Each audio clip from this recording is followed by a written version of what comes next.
Hello guys good morning welcome to my new video. आज चाहिँ पैदल सवारी हो, त्यही भएर म चाहिँ लखर गर्दै हिँड्यो जिमतिर। मेन हाइवेमा आइपुगेको चराचुरुङ्गीको आवाज धेरै दिनपछि सुन्न पाउँदा मनै आनन्द आयो। हिँड्दा हिँड्दै जिम अगाडि आइपुगेको बाइकहरूको सङ्ख्या देखेर आज मान्छे ठिकठाकै होला जस्तो लाग्यो। Finally back to gym. जिमभित्र छिरेपछि मेरो मनै अर्को हुन्छ यार, के हो गर्दिन आउँदिन जस्तो लागिरहेको थियो। जसोतसो आइपुग्यो त्यही पनि।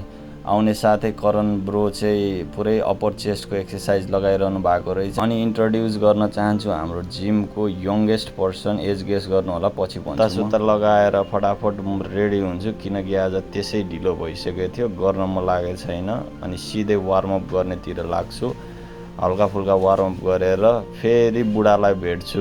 बुढालाई हेर्दाखेरि अचम्म लाग्छ, यतिको उमेरमा मैले यस्तो फिजिक बनाउन सक्ने कि नसक्ने, हाई गरिदिनु भनिदिए। त्यहाँपछि हल्का फ्लेक्स गरेर देखाउनु भने बुढालाई। उहाँ चाहिँ 52 पुग्नु भएछ।